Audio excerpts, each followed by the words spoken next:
discussed, resolved and adopted a constitution for ourselves. I think, and it is a historical fact, that in the modern annals of history, perhaps this was one of the feats which has not been achieved. It remained unique. A nation which has passed through colonialism, a nation which before colonialism was contributing to 28% of the global GDP, has come down to 1.5. But our spirit remained. And we adopted a constitution. We adopted a document for ourselves in which, for the thousands of years, the difference between ruler and the ruled was finished. In the light of the basic human ideals of liberty, equality, fraternity, and justice, we have enshrined a basic constitution in which everyone was entitled to vote and to elect their own representative, as well as the privilege to change it. This whole process has continued so well for 74 years. And the witness is that the first budget, which we had made with 70 crore rupees only, has now been gone to nearly 500,000 of lakh crore rupees, which is no mean achievement. It is with this Republic's document and spirit that India has now emerged as the fifth largest economy in the notional dollar USD terms. And it is the third largest economy in the purchasing power parity. It is this document which has made us more confident and a striving nation, which is now in the first row of the world, which has remained true to itself, and the basic manifestations of this document has been evident in our foreign policy.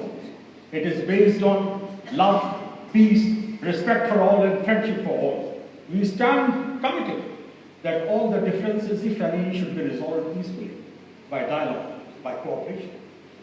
It is in this spirit, as you might have noticed some of the photographs in the background, that the relation between Jordan and India have remained historic. I take this opportunity to highlight the relationship and the proximity between the Honorable Prime Minister of India, Shri Narendra Modi, and His Majesty King Abdullah II, which has further strengthened and cemented our relationship. This relationship has gone from strength to strength, and it gives me deep satisfaction and appreciation of our efforts that 3 years back when I joined, our bilateral trade was $1.6 billion. And today, last year, it has already crossed $2.7 billion in the Indian financial year, and going by the figures of this October and September, I am very sure that it will cross more than 3 billion, about 3.4 billion. The relationship between Jordan and India has been that of partnership, friendship, and cooperation. We have large number of investments in. The potash and phosphate sector remain very binding sector between the two countries.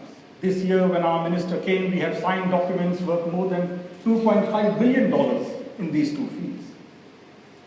Moreover, there are very successful living examples of India-Jordan cooperation in the form of fertilizer companies which are being operated jointly, in the form of several garment companies which are working here. About 15 garment companies of Jordan are being run by India, and we export from these garment companies about $1.5 billion of garments.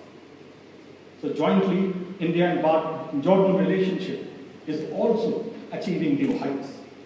We are now the fourth largest partner of Jordan, and our principle is, in the spirit of South-South cooperation, to wean away the factors of dependence in our whole approach of technology, cooperation.